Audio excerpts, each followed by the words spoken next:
Over to you, sir. External Affairs Minister, sir, over to you. General Shekatkar, General Khandare, dear friends, we are all here virtually today to remember Manohar Parrikar ji, who would have turned 65 years old. It is natural for us to express our feelings and recall our associations. I myself had the opportunity of working with him as Foreign Secretary. Quite apart from our many official interactions, my recollection is of a very warm and informal person with no airs about him. He could be very caring. It was very easy to build a rapport with him. So I can well imagine that there are many plugged into the event, into this event, who would share my sentiments about him. But on an occasion like this, it would also be right to step back a bit and assess what he meant in terms of policy making and governance, and how much of that ended up as his legacy. So I'm truly grateful to General Shekatkar and the Forum for Integrated National Security for bringing us all together in that endeavor. It is a real honor to deliver the second Manohar Parrikar Memorial Lecture. And the theme I have selected for my remarks is of the relationship between defense and diplomacy to underline the importance of greater integration in policymaking. In many ways, those are the very issues which were at the core of my interaction with Manohar Parrikar ji. Now, few would disagree with the observation that when Manohar Parrikar came to Delhi as Minister of Defense, it was really like a breath of fresh air, that too from Goa. This was much needed because it is typical for any system to see habits set in and beliefs become entrenched. Parrikar ji came in with his different persona, took charge, and then brought to bear his enormous energy on all matters of national security. And he did that, in his own inimitable style, engaging intensively with his colleagues and with his co-workers, questioning assumptions, offering his own views very transparently, and inviting those of others, taking part in the argumentation that followed. It certainly was quite different from the ethos prevailing before that. Even though his tenure was less than 3 years, he established a well-deserved reputation for being practical and for being outcome-oriented. He showed strategic clarity in assessing the world and did what he should on important matters of national interest. Today, it's his outlook that I would like to focus on to emphasize to you the need to be non-dogmatic and self-critical when it comes to policy making. Even otherwise, these are valuable attributes, but especially so in a world that is rapidly changing. Now, the global order is continuously evolving, and tracking that process is intrinsic to policy making. What may be different now is that the magnitude, complexity, and the pace of change. Because it has so many more dimensions and variables, the prospect of not fully comprehending all its implications is all the more real. These are not just matters of policies and their implementation.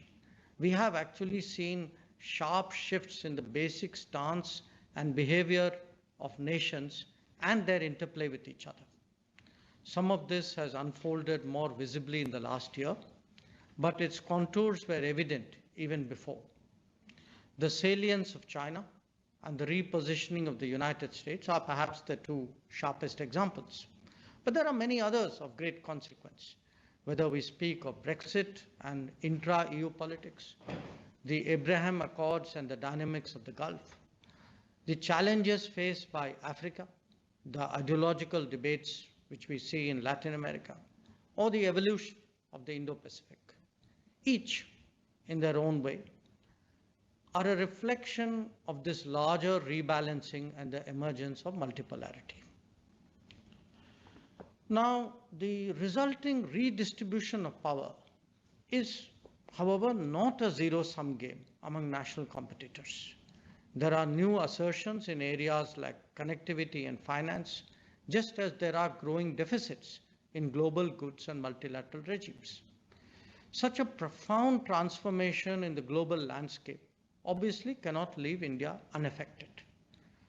What are our key national security challenges? Where and how do they arise?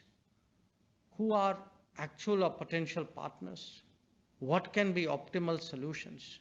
These are all questions to which the answers currently are very different from what they may have been in earlier decades.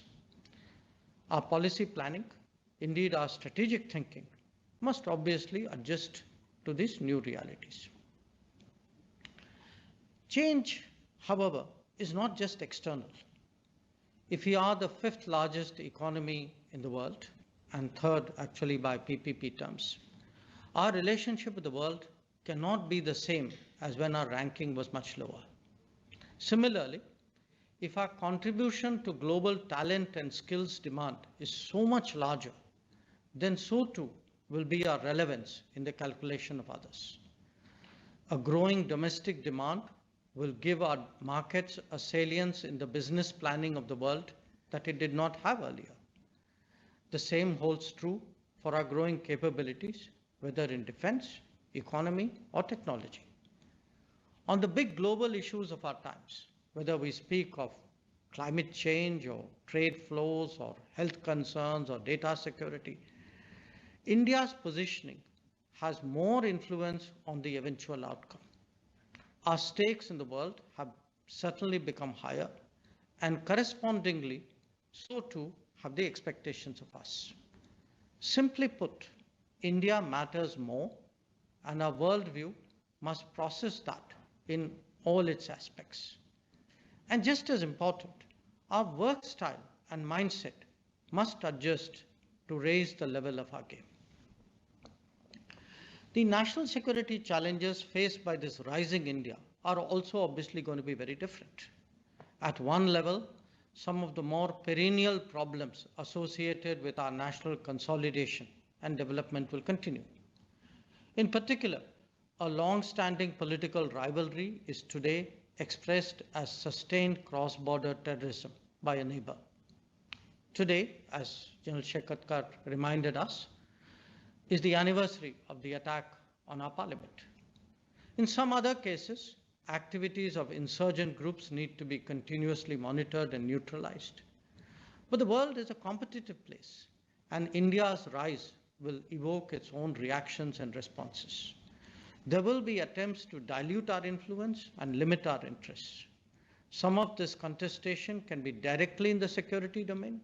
Others could be reflected in economics, connectivity, even in societal contexts. Indeed, as the metrics of measuring power themselves undergo change, so too will their application when it comes to the games that nations play. We are an increasingly interdependent world with many of the accompanying constraints. The era of unconstrained military conflicts may be behind us, but the reality of limited wars and coercive diplomacy is still very much a fact of life. Visualizing and responding to a new range of national security complexities require the willingness to continuously review policy and audit performance. And that is the area where Manohar Parrikar ji certainly serves as an inspiration. Since 2014, we have witnessed a number of conceptual changes in Indian foreign policy. Much of that was influenced by the growing understanding of the different world that we had begun to face. In terms of neighborhood first, the new approach envisaged a generous and non-reciprocal engagement of neighbors that was centered around connectivity, contacts, and cooperation. the enhanced importance of India to the daily life of its neighborhood will clearly build stronger regionalism. But it was also one that is clearly predicated on mutual sensitivity and mutual respect for each other's interests. This was followed by the Sagar Doctrine, which took an integrated view of the maritime space in India's proximity and beyond. Here too, a template of cooperation was created that gave long-awaited attention to strengthening maritime capabilities, infrastructure, activities, and cooperation. To India's west, there was a conscious initiative to appreciate and engage the Gulf in its full strategic manifestation. This took the relationship beyond the more limited understanding of the region's energy and diaspora elements to India. Now, correspondingly, on the east, the rollout of the Act East policy added the security and connectivity dimensions more prominently to an interaction that was already central to India's globalization. The overarching view, of course, was of a steadily growing multipolarity that mandated a stronger Indian engagement with the major power centers. It not only took greater finessing to do that successfully, but also a nuanced understanding to ensure that we got the best value from each of these ties. All this required a more holistic and integrated view of the evolving global architecture, one that brought elements of politics, defense, internal security, economics, commerce, technology, and connectivity together. On his part, Manohar Parrikar ji made a particular contribution to promoting synergies between defense and foreign policies, institutionally reflected in his time in much closer MEA-MOD cooperation.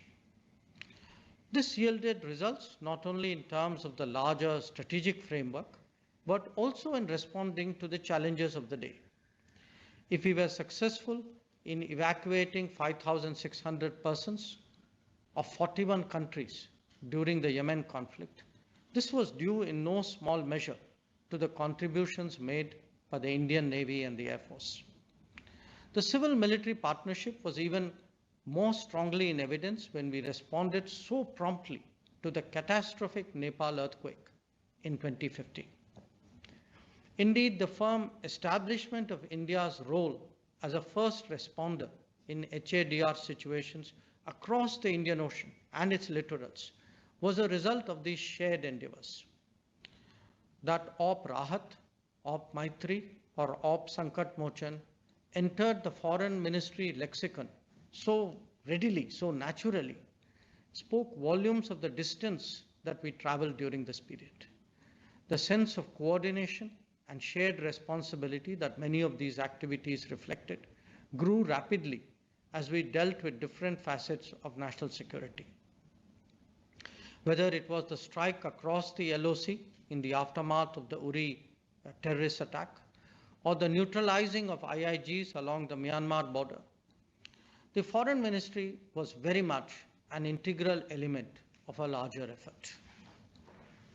At times, this could be even broader, such as the effort to accelerate the building of a contemporary border infrastructure.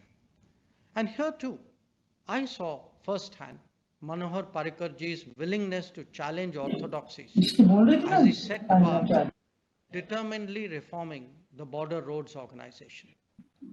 Policy and practicality, of course, go hand in hand, and the intensification of strategic partnership only takes place when that happens. Parrikar ji made a notable contribution to the development of three of them, with France, with the United States, and with Russia.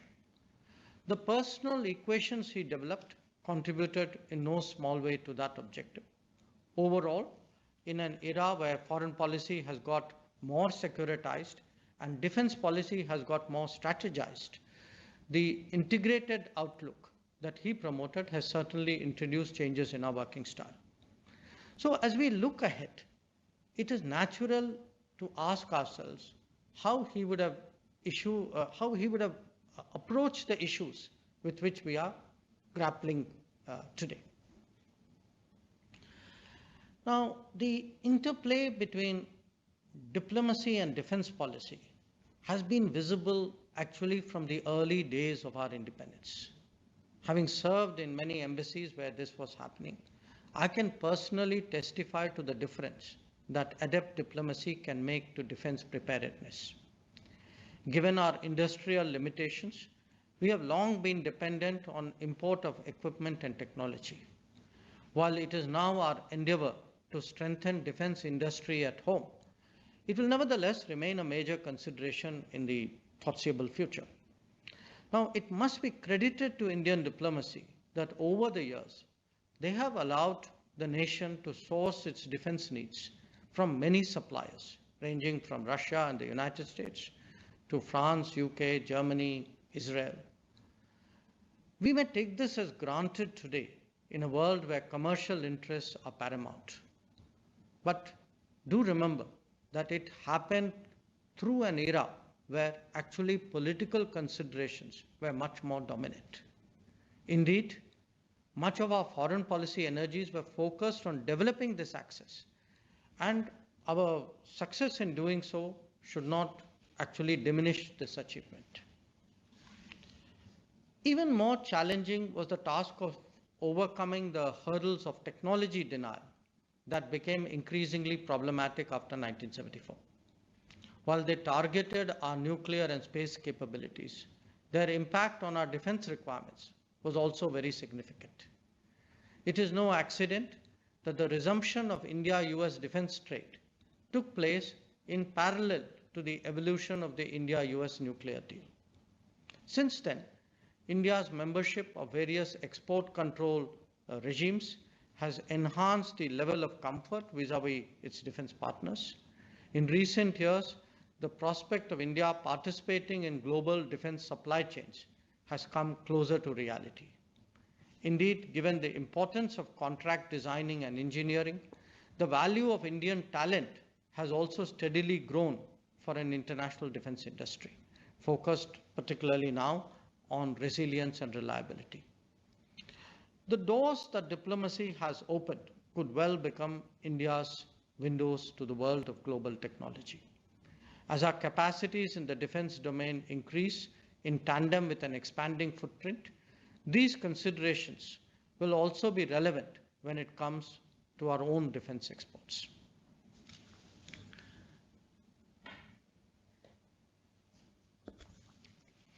Utilizing diplomacy to achieve military objectives extends, of course, beyond issues of sourcing supplies and accessing technology. Today, our maritime domain awareness has been developed through partnerships with other nations. A combination of coastal radar surveillance systems, white shipping agreements, hydrographic cooperation, and the provision of equipment and training has given the Sagar Doctrine a very strong foundation.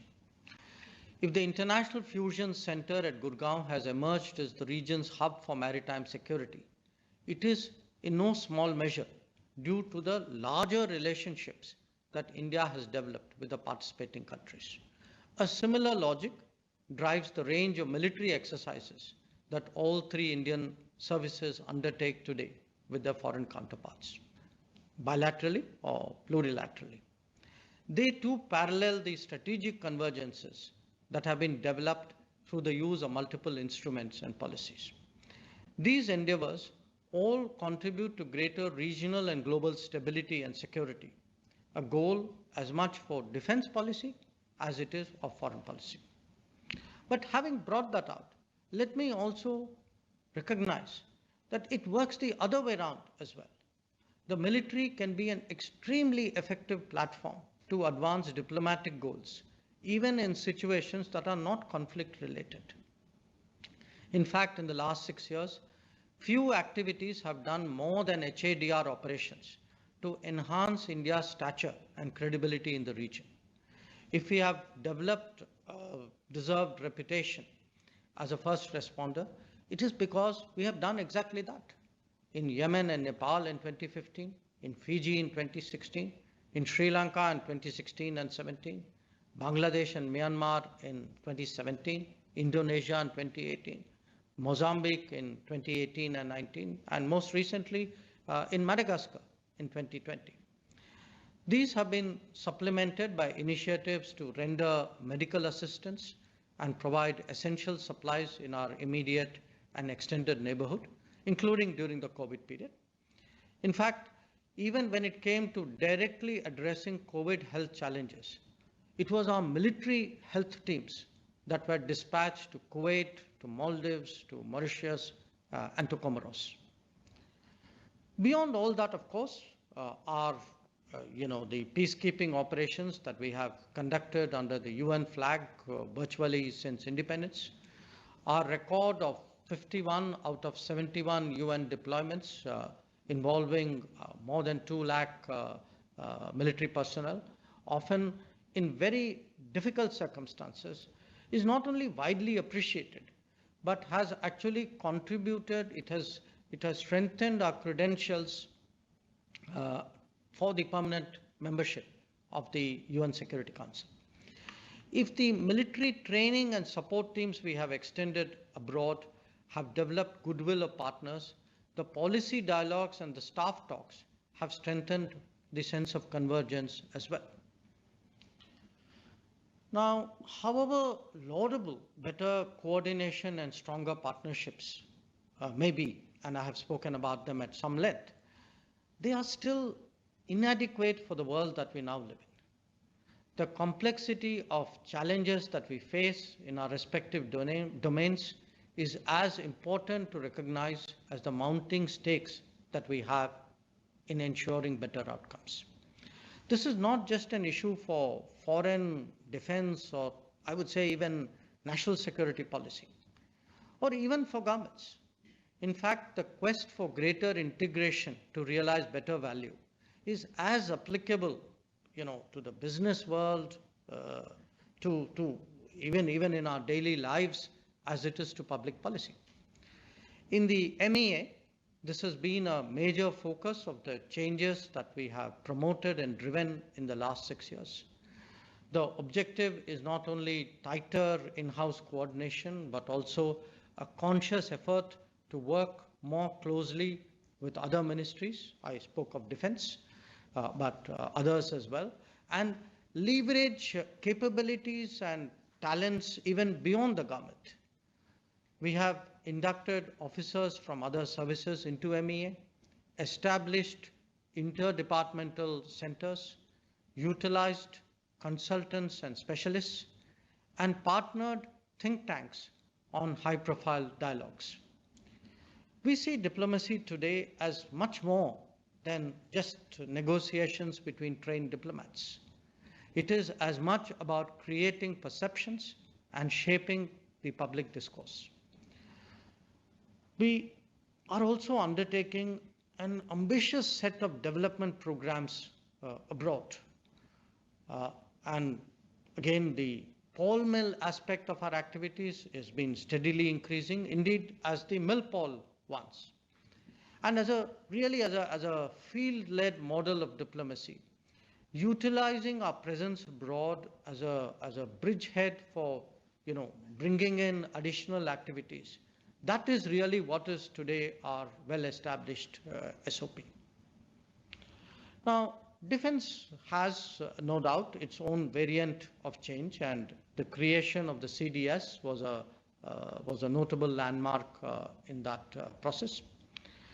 But models and examples for such endeavors, they are naturally derived from the experiences of those who have undertaken the journey before us.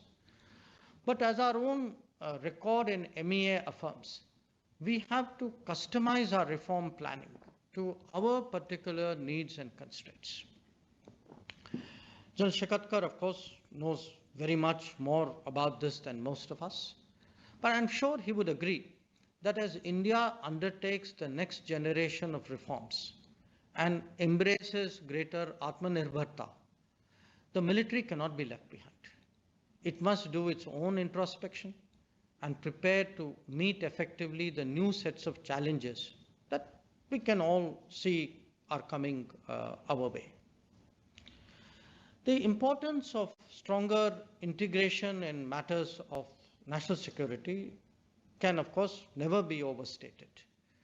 If there was actually a big lesson from the 9/11 experience, it was that policy implementation was really undermined by siloed thinking and by lack of coordination. In fact, this applies in equal measure even to policy formulation. Most nations, as they move up the global ladder, consequently tend to focus a lot on these aspects because that is for them one way of maximizing their comprehensive national power. We have seen this earlier with the United States and Russia.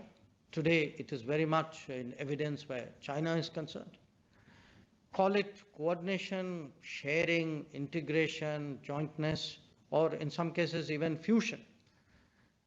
That spectrum of coming together can make a huge difference. But if we are honest, we know that this is also a prescription easier easier made than practiced. For the reality of the world is one of distinct identities, vested interests, and set habits.